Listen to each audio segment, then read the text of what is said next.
So that next connect homework is up there on Canvas currently.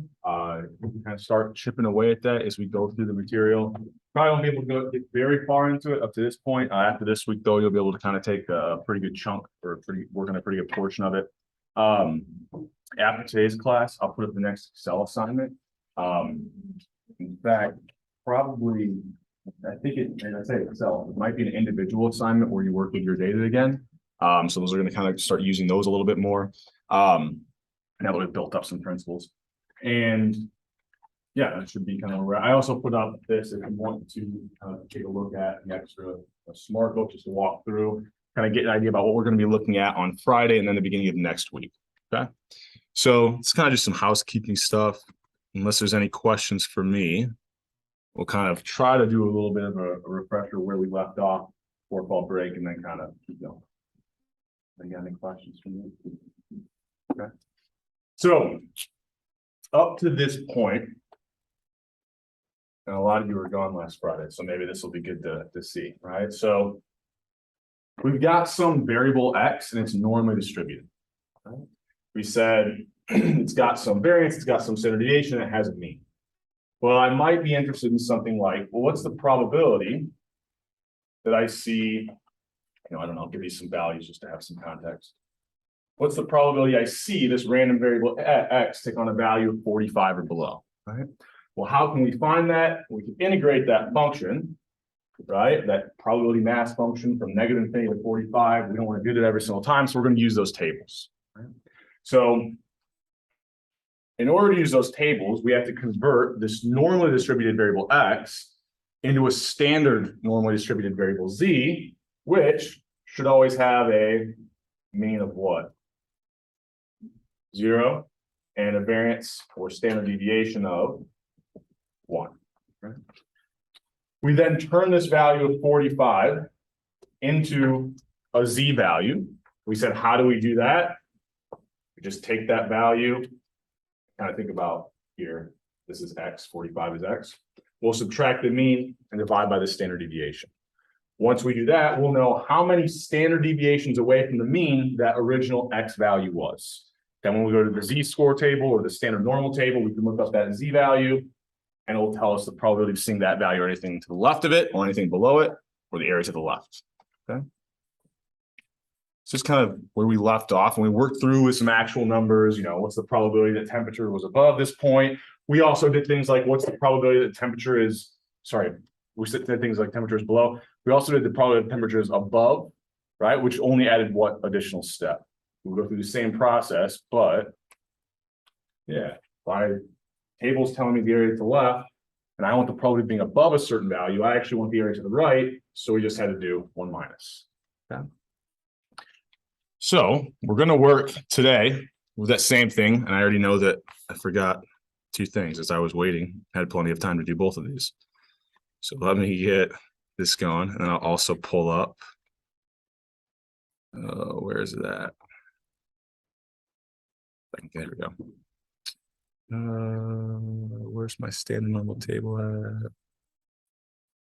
Well, I know I've got it in old folders. Let's see if I can find it here.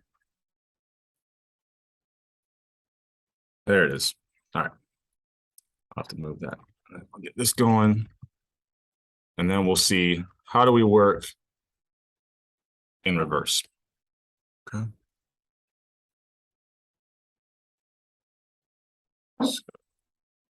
So there you go. All right. Sorry for that aside. Slideshow. So the inverse transformation is how we'll work in reverse. So I say reverse, it's going to be kind of labeled as inverse, but we're basically going in the opposite direction. So all I'm going to do is take this equation that I had for the Z-score and rearrange it, right? And solve for this value X, okay? So I start out with the Z-score equation. After a little bit of algebra, I get that I can actually work backwards. And if you tell me the number of standard deviations away from the mean that you want, I can tell you what that value would be. This is kind of easy, I think, in your head. If you're like, the mean is 50, the standard deviation is 5, right? So what value would be 2 standard deviations away from the mean? Or sorry, 2 standard deviations above the mean. Well, the mean is 50, standard deviation is 5, it would be 10 above the mean if it was 2 standard deviations above. So the value would be 60. That's basically what we're going to be doing.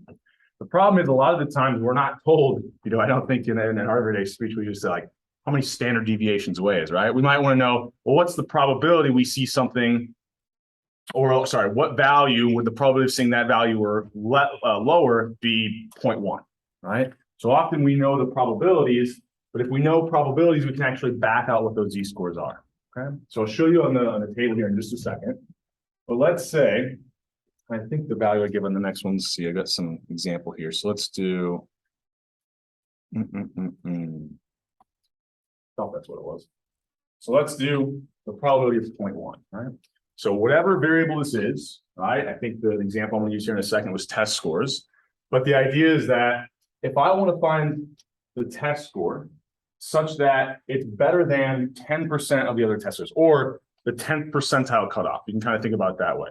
What would I do? Well, we'll go to that table. Right?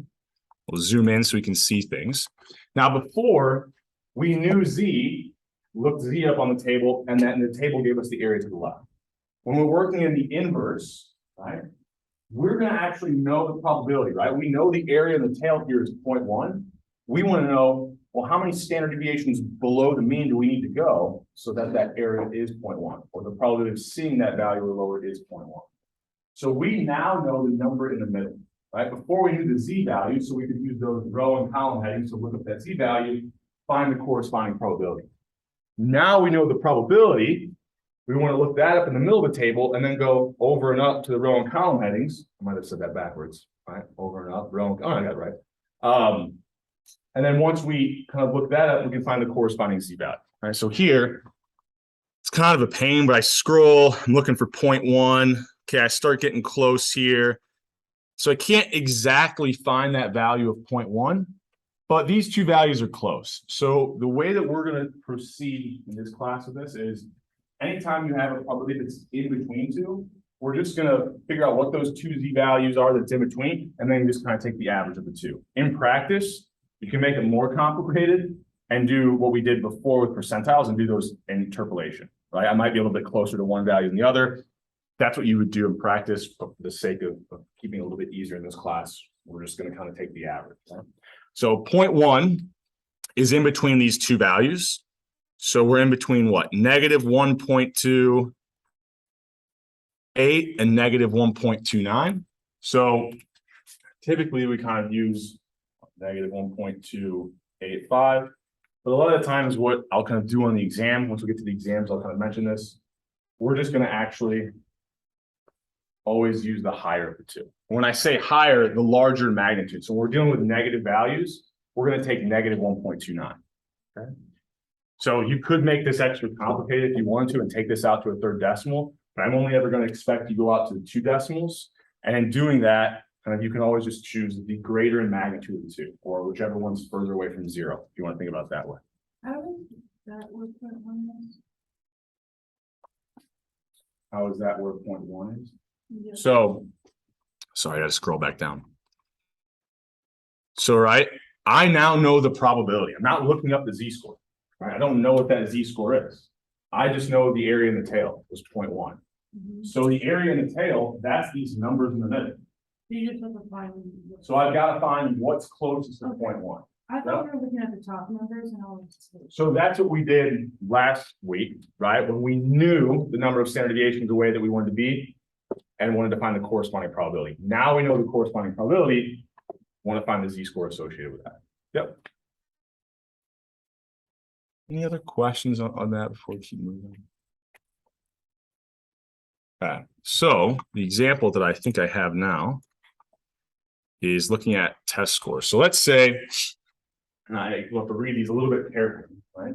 Well, let's say I've got this random variable X that's normally distributed. The mean was 72 on this test. The standard deviation was 8, right? So the variance was 64, making the standard deviation 8. I said last week sometimes converting that variance into a standard deviation just helps you think about how many standard deviations away that certain values would be a little bit easier. So I want to find the test score from this normally distributed exam. That would be the top 10% cutoff. So it's similar to what I did here.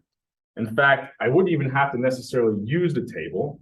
If I wanted the z-score, that would be the cutoff for the top 10%, which would mean that it's better than 90% of the other test scores. What would that z value be, right, if it would give me 10% above?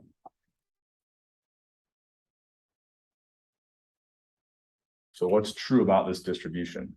One thing we said we could kind of exploit from it is the fact that it's symmetric. So if I know the area below negative 1.29 is 0.1, then what z value would the area to the right of it be 0.1?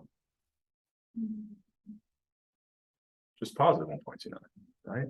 Think about it, this folds on top of itself and the middle value is 0. All these negative values just become positive. Right? So I didn't necessarily have to go through that work. Now, if I hadn't done this ahead of time, what you would have had, I'll try to keep this down here. So what you would have had is something like this. So I'm starting out, I know that I want to find, actually, I want to find this cutoff test score such that it's worse than 10% of the other test scores, which makes it better than 90, right? Because the area under that curve is 1. So what I'm then going to do is think about, okay, I've got to actually take a look at the standard normal distribution, right? I need to convert, I don't know what this value is, but I need to try to find what that z-score of that value would be, right? So I know that the area I want to the left is 0.9. So I'll go to my standard normal table. Scroll down here. We already know what that value is going to be. Oh, rotate this. So we go down here. We got to find what's closest to 0.9. Looks like it's in between these two values, right? That's just closest to those two. So 1.28 and 1.29. We'll use the value that's further away from 0 or 1.29. Okay. So I now know that whatever this x value is, it needs to be 1.29 standard deviations away from the mean, right? So I can think about what I really want to find is, well, I need to find the value that's 1.29 standard deviations above the mean, right? Now, the equation I had up there for the inverse formula just looks something like this, right? So that's all that inverse transformation formula is saying, is once you find the number of standard deviations away from the mean you need to go to get that desired area in your left tail, right? Then you just take that number of standard deviations, multiply that by the standard deviation, and add that to the mean, right? Now, if we were looking at something that was like on the left side, when I say we would add this, well, there we would know all the z values would actually be negative, so you'd be subtracting. And we'll work through an example of that in a second. So from here, I just have to go back to those slides, remind myself that the mean was 72, standard deviation was 8, and now it's just a matter of kind of getting that pretty, I think, easy formula entered into my calculator. So if we go back here, kind of think about plugging all those values in. Now to be more precise, right, 0.9015, we're going to, like kind of already described, we'll find the values that it's in between and use the higher of the two. So we use that value of 1.29, plug all of our values in, and we get the test score that would be like the 90th percentile cutoff here is 82.34. Okay. So before it was like we started with a normally distributed variable and like we worked down to this probability. Now we know the probability and we got to work back up to the original normally distributed variable x. Okay. Any questions on this before we keep moving? Okay with this for now. So let's have you guys work on this a little bit. Hopefully you have those tables accessible to you somehow in front of you, whether or not you printed them or just pull them up on Canvas. A little bit harder to kind of see. I will try to put it up here on the screen for a little bit after you get some time to kind of write down what these possible answers are. But here we've got the same sort of setup right? I get the same mean, same standard deviation for my test score. But now I want to know what's this test score that would be the cutoff for the bottom 40%. So before we kind of had it in the opposite, we wanted to cut off for the top 10% or bottom 90. Here, I just want the cutoff for the bottom 40%. So the probability of seeing what test score, that's what you're trying to find, would be probably seeing that or anything below it would be 0.4, right? Representing that 40%. Okay. So I'll give you a little bit of time to work on that, talk to people around you. And then we'll kind of come back and talk about it together.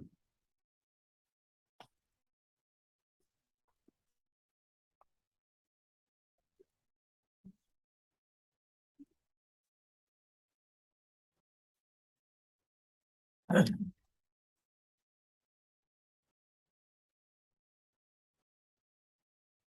I mentioned last week too, always drawing these out, I think helps.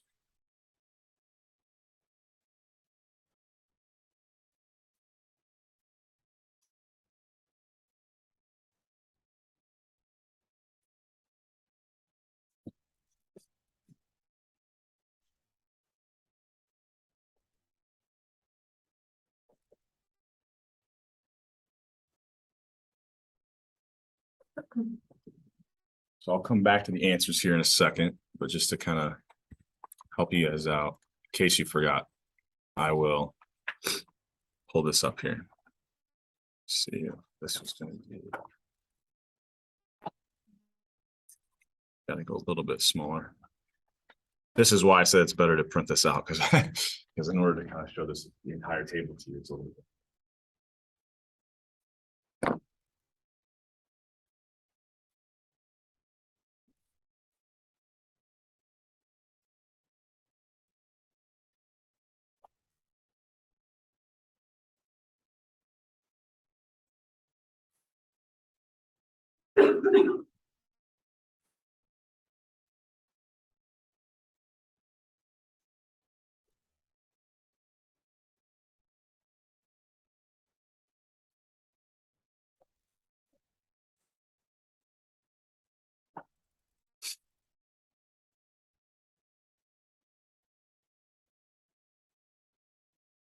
So you said take a higher number? If you're in between two, kind of round it. If you think about it, round it up or the value further away from 0. If it was negative.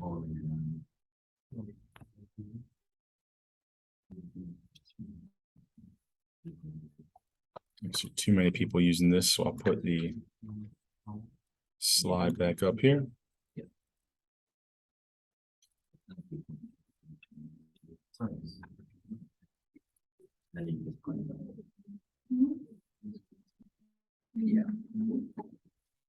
So.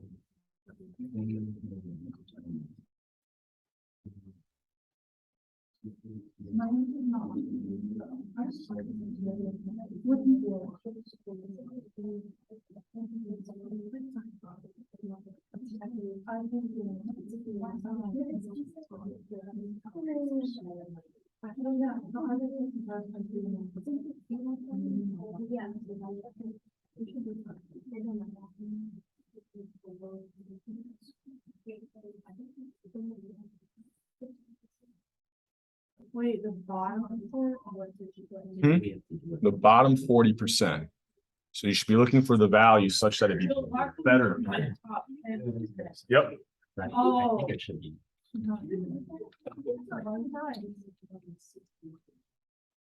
Oh.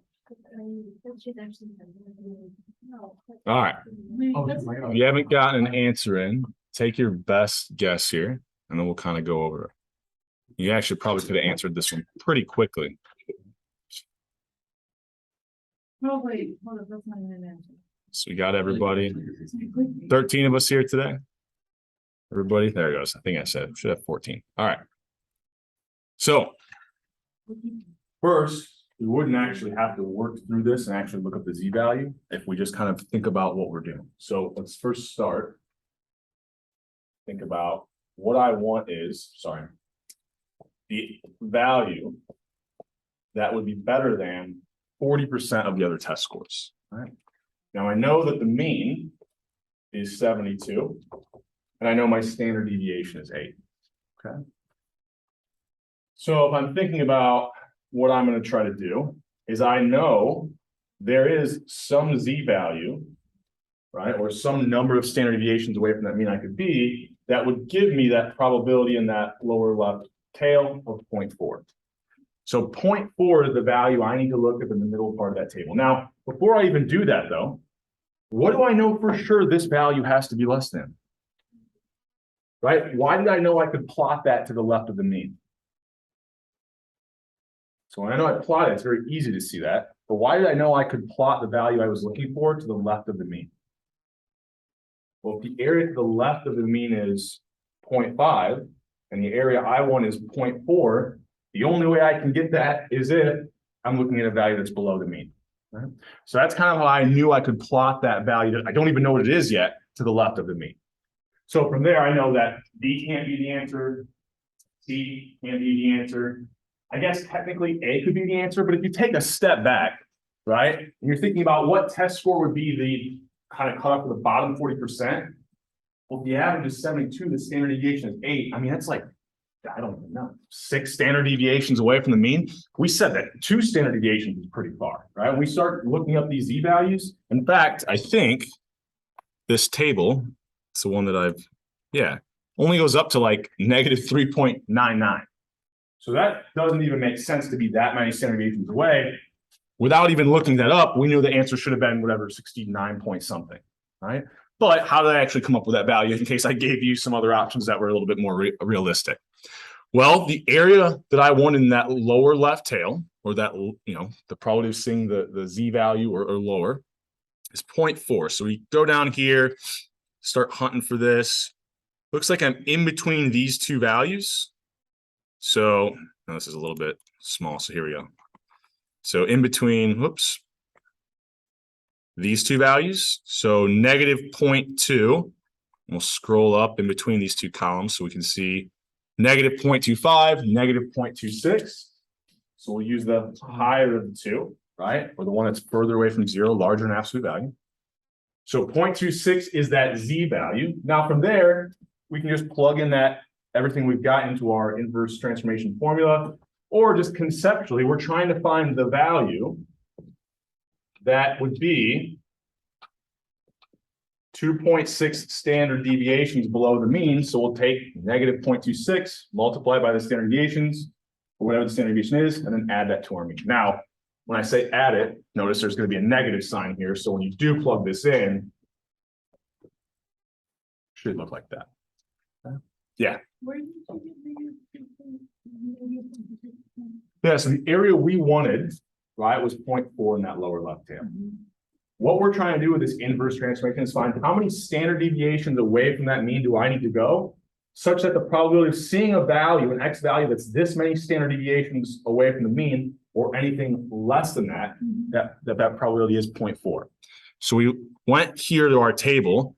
These numbers in the middle represent that area in the left tail. Well, I know I want that area in the left tail to be 0.4. The closest I can get are these two values. So I'm in between a z value of negative 0.25 and negative 0.26. I'll always use the value that's a little bit further away from 0. This is kind of the procedure. Now you could, in practice, like I said, you should be doing like interpolation, but I'm not going to make it that complicated for you guys. And we'll just kind of use the higher of the two if we're ever in between two values. Does that make sense where that comes from now? I get where you got the -2, but I don't understand where it can't do that. So see these column headings? This is our second decimal.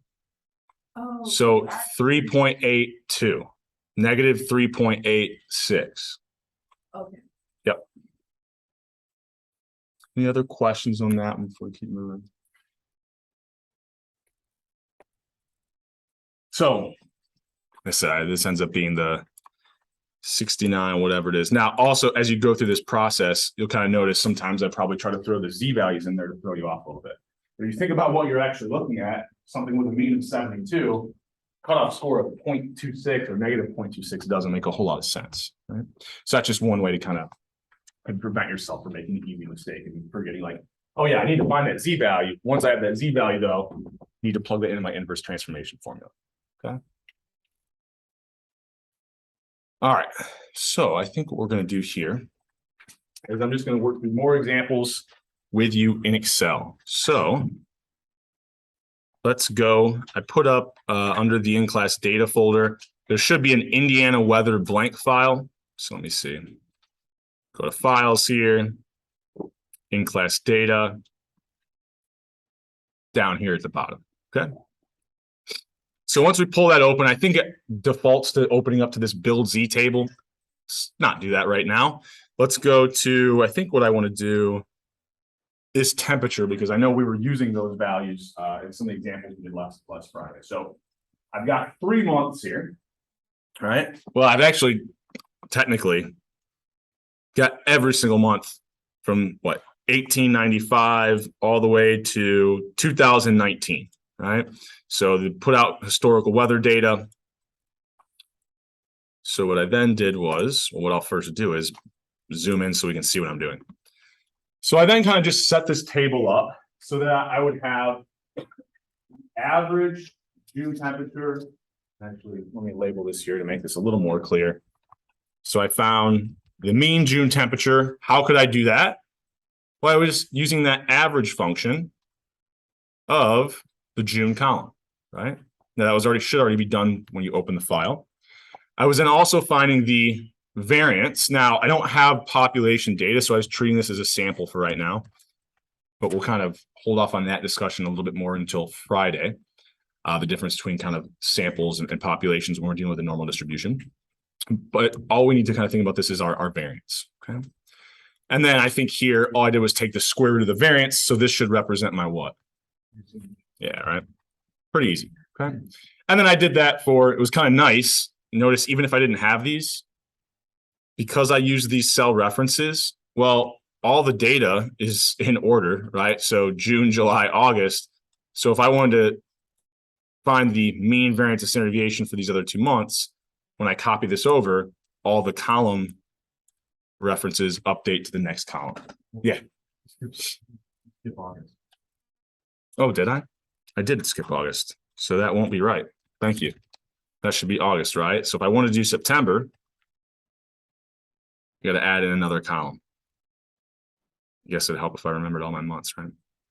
So I'm going to move this over, and then we can kind of think about different August values. We'll use 77 here in August too. Okay.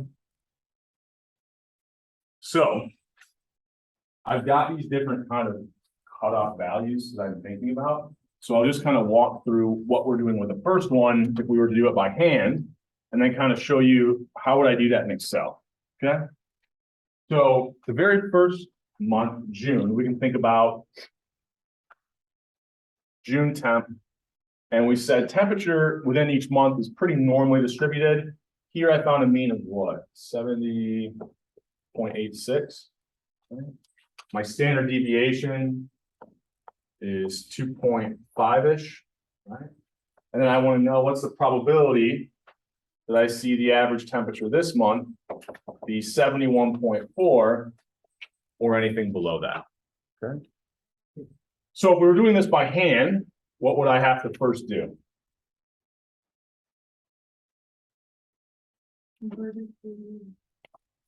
I'd have to convert this value of 71.4 into a z-score. Kind of using the subscript there, I'm just saying this will be the z-value associated with 71.4. How do I do that? Well, I take that value, I subtract the mean, divide by the standard deviation. Once I have that z-value, I just look it up in the table, and because I wanted the area to the left, that's what the table tells me, I'm done. Right? So how do I do this in Excel? Well, I'll show you 2 different ways. All right. The first way is you can just use it to be a calculator and calculate your z-score, right? So I've got what? I'm going to use parentheses here, but here's my x value, subtract the mean, divide by standard deviation. All I'm doing is using Excel to be my calculator there. Now, if I copy this across, it's going to copy that z-score, update my mean and my standard deviation, and then update these different cutoff values I'm interested in as well. Right? So I'll hit enter here. I can copy this over, and I've got my different z values. Okay. Now, notice kind of starts to make sense. So I look at this value, that's not very many standard deviations away from the mean temperature in June. I get a pretty low z-score. If I then look at July, well, 80.1 is quite a bit, above the average of 75-ish. And the standard deviation is only 2.2. So I'm quite a few standard deviations, right, above that mean of 2.3. Well, then if I look at the next month, 77 is 6 away. So this was about 5 away. Now this is like 6 away. The standard deviation is about the same. Wait, am I looking at this right? No, it's only 4 away. Sorry. 4 away. So I'm a little bit closer to that mean. So I get a smaller z-score. And then kind of this last month, September temperature is significantly lower. So if I use that same cutoff value of 77, I'm going to be a significant number of standard deviations above that mean. Okay. So that's all the z-score tells us. I'm just kind of reiterating that. That's the number of standard deviations away from that mean we are. So the thing that we haven't done yet is this norm.s.diff function. So all this does is, think about it, it looks the value up on the table and spits back out at you the probability of seeing that z-value or anything to the left, which is essentially what we were doing using the physical tables, okay? Like I said, if it helps to think about it, it's like Excel has this table stored into its memory. When you tell it use the norm.s.diff or use the standard normal distribution, look up this z-value, it's doing basically what you do with that physical version of the table, right? Now, it also needs this second thing, which is it cumulative or not? You can type in 1, sorry, I need to click my z-score first, don't I? So there's that z-score I wanted to find the area to the left of. And then is it cumulative? I can put a 1 or I can type true. Either one, it'll count it. We're never, ever going to use the false option here. To be completely honest, I looked into it one time and I probably won't remember from memory, I might not get it correct. But if I didn't make this cumulative, what should this function actually be returning?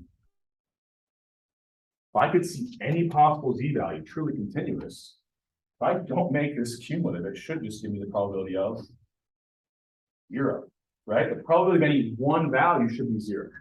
So why is this even an option? I think what it does is it creates like an infinitesimally small band, right? Like 0.0001, and then returns you that probability. But that's not going to be useful for anything we're going to do.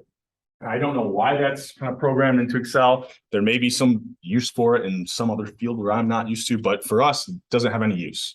We're always going to use this norm.s.diff function to basically replicate what we'd be doing by hand, looking these up in the table. Okay. So I get about 0.58. Now I could prove to myself that hopefully this is working. So here, let's use the z-score of about 0.21. So if I looked up 0.21, that's my z-value. So now we're no longer working in the inverse, right? We're back to looking up our z-value. So 0.21, the area to the left should be about 0.5832, which is, I get something pretty close, but why is it a little bit different? Well, because I don't have to round to the second decimal in Excel. I'm not kind of constrained to that second decimal like I was using that two-dimensional table. Okay. Once again, I've got everything set up with my references, right? When I copy this across, I can just find the probability of, before I do this, being below these different z-values. What do I know is going to be true about the probability this function returns to me if I give it that z-value of 2.3? Relative to this probability, it should be greater, right? I'm using a further number of standard deviations to the right there. So that area to the left is going to get even larger. So I'll copy this over. Hopefully that's true. Sure enough, it's about 0.99. Now notice I said being 2 standard deviations away is pretty far, right? The probability I see something 2.3 standard deviations above or anything below it is almost a guarantee. Now if I go out to like almost 4 standard deviations, well, this is like almost a for sure, then I'm going to see something that's 4 standard deviations above or anything below it. Okay. Any questions on anything up to this point? Okay. So there's actually an easier way to do this. You don't have to calculate these z-scores every time. I'm just kind of doing this so I can connect what we'll eventually be doing in Excel to what we've been doing by hand and make a little more sense. So another function that we have is not the norm.s.diff, which is a standard normal distribution using z-values, but the norm.diff, right? So norm.diff basically does even more of the work for you. All you have to tell it is the cutoff value you're interested in, the mean, the variance. It'll calculate the z-value behind the scenes, look it up in the table, and return you the probability, right? So hopefully, if we use it correctly, we should basically be reproducing these answers, just not having to do the intermediate step of calculating the z-score. Okay? So what does this function need? Well, it needs the cutoff value, right? So that x value, comma. It needs the mean. So that's up here, comma. Standard deviation, that's right there. And then just like the norm.s.dis function, we always use the cumulative option here. Okay. So hopefully, if I hit enter here, I'm telling you that these functions work the way they do, I should get 0.584949. Right? Sure enough, I get the exact same thing. Right? And once again, if I have this set up kind of nice, like in these columns, well, I could find a bunch of different values pretty quickly. Can you go back to the formula? This cell? Yeah. Yep. So if I had it set up this way too, one thing I could do is start playing around with these different cutoff values. Like if I was interested in, I don't know, what's the probability that September temperatures were on average above 80? I could plug in 80 there, right? Or what on average, or what's probably on average there? 55, right? Really low. I can just play around those cutoff values and get the probabilities pretty quickly, right? Now, this might kind of seem stupid for temperature and rainfall, but I'm thinking about things like, oh, I don't know. Maybe I'm interested in the probability of seeing sales above a certain value, below a certain value.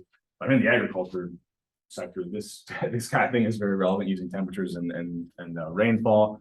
You can also think about maybe I'm interested in making products for people of certain heights and weights, and so I might want to look at those normal distributions and figure out what's the probability that I have someone in between, or sorry, above or below a certain number of standard deviations from the mean. So there's a lot of applications of this normal distribution. This is just kind of one. So that's pretty, I don't think it's too bad, right? So those are kind of two new functions, norm.s.dist and the norm.dist. That's really all we've added in here from what we've done before. Now, one thing I could do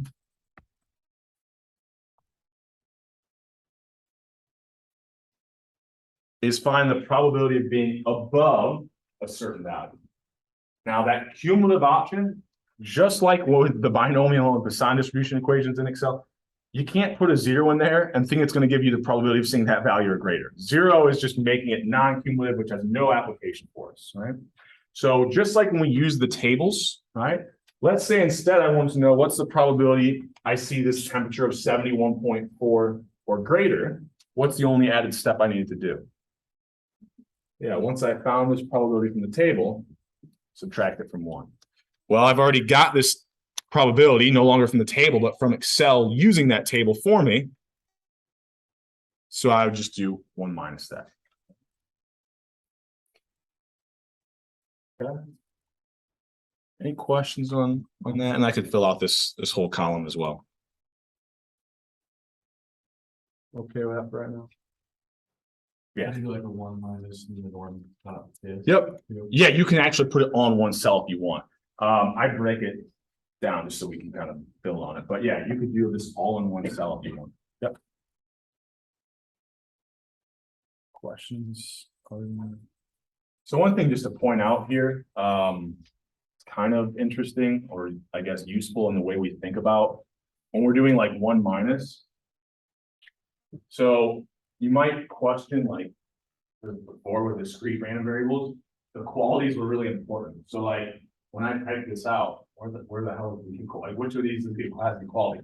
Well, it's kind of weird, but as long as it's just one value and it's the equality, we can think about it this way. So let's say I have the probability X is greater than or equal to 80. I can actually show that this is exactly the same, as the probability X is greater than 80, plus, well, what's the only other value that I would need to include? The probability that it's exactly equal to 80, right? I can kind of write this into 2 separate things.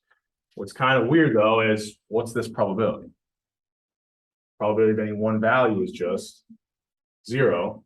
So here, I can kind of show that including the equality or not doesn't actually change the probability I'm going to find. Okay.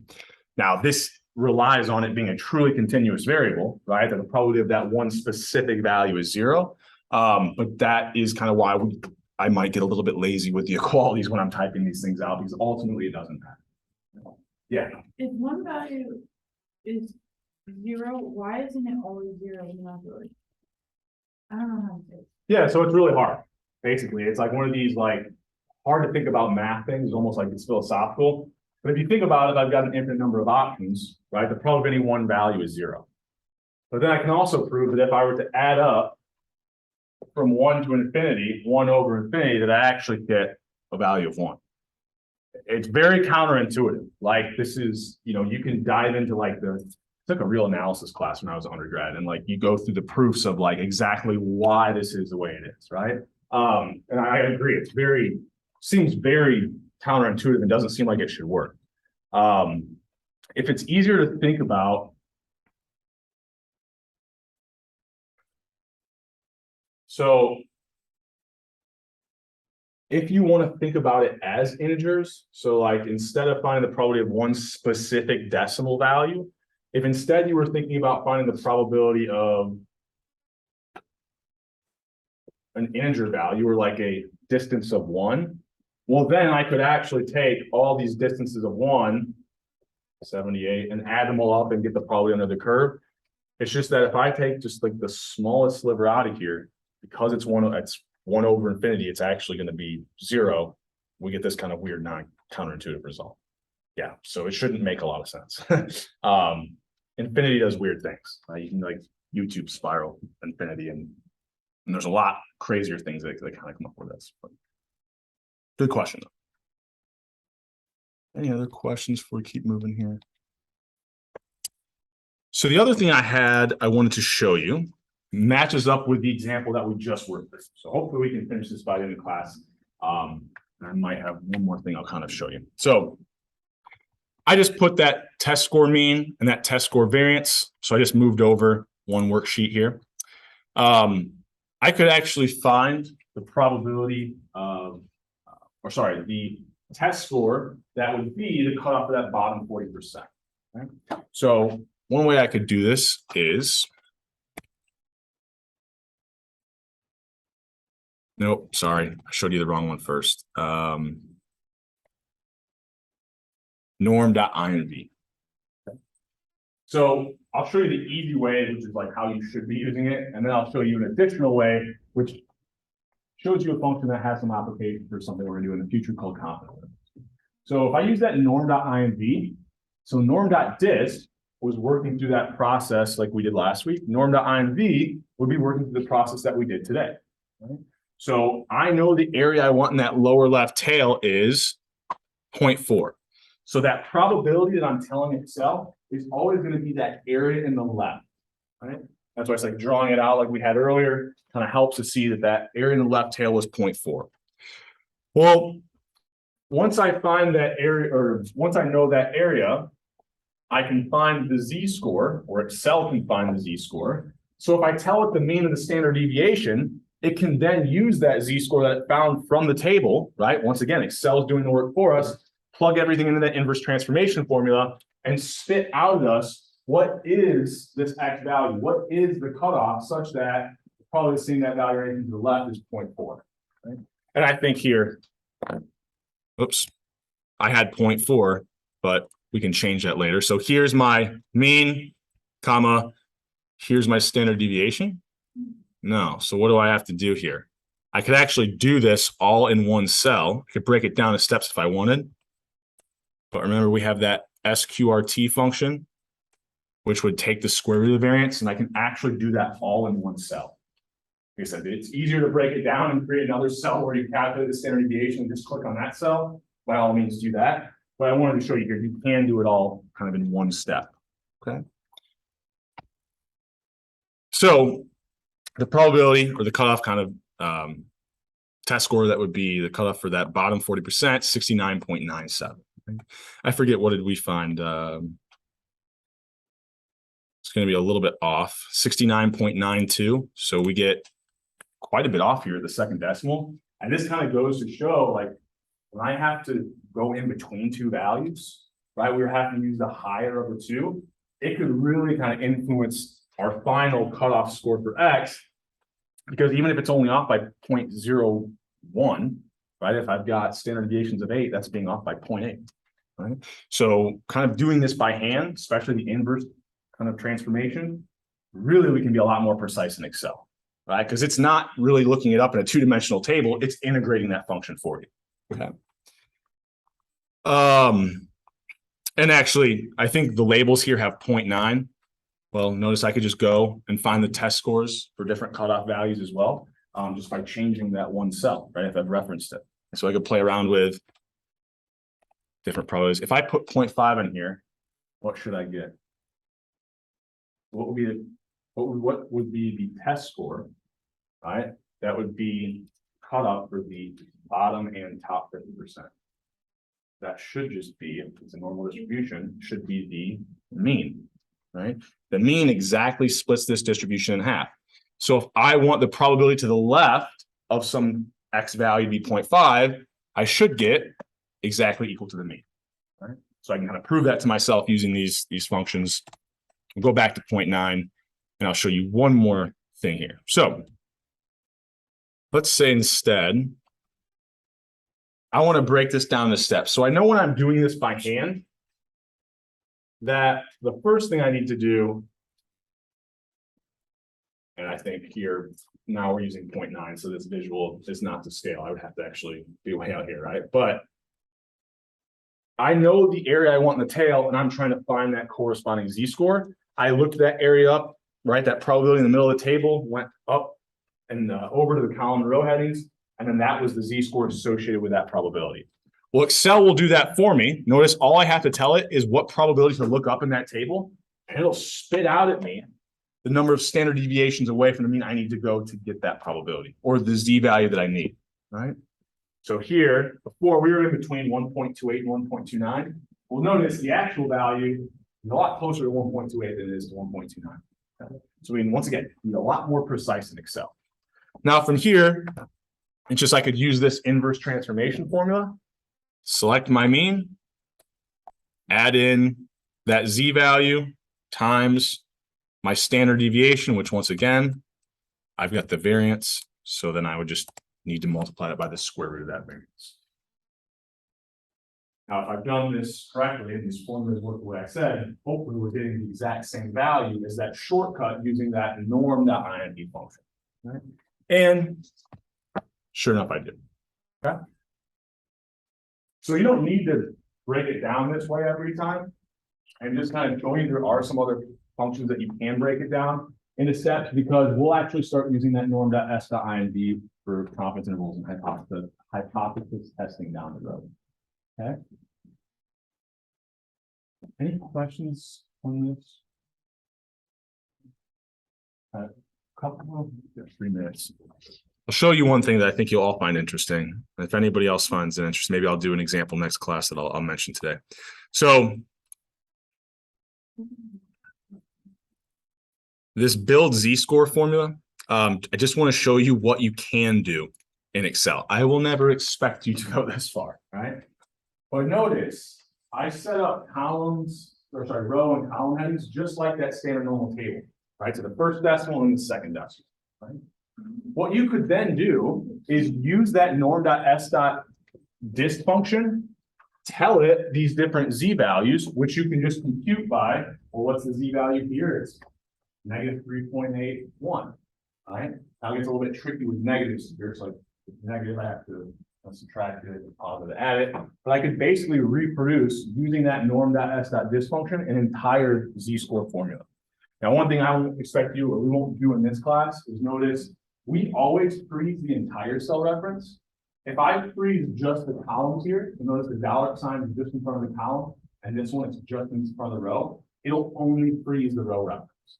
So if I copy this down, B1 won't become B2, it'll always be B1. And if I copy this across, right, the column will never change because I froze that, so A4 would remain A4, right? And then I'm going to go through the intricacies of why I had to do it in this formula, but it is something that is useful you could do outside of this class. We won't kind of go push Excel that far. But I like to kind of mention these things because if I was working for a firm or a company, eventually I might have to do something like this. And they might want me to know that I don't have to just freeze both the column and the row reference. I can actually freeze just one of them as well. Okay. All right. So, well, we have a little bit extra time on Friday. Maybe I'll do kind of a throwback to some probability stuff we talked about. I don't know if anyone knows anyone or themselves has done any sport gambling on these apps. But I noticed something very interesting that they're doing to trick people. That is a principle that we've actually already talked about. So I think it's kind of a real world application that we can kind of relate to what we're trying to class, maybe what some companies are doing. These online gambling things are just companies trying to make money. Okay. All right. So start working on that Connect assignment. I'll get up that first or that next individual assignment as well. And I will see you guys on Friday.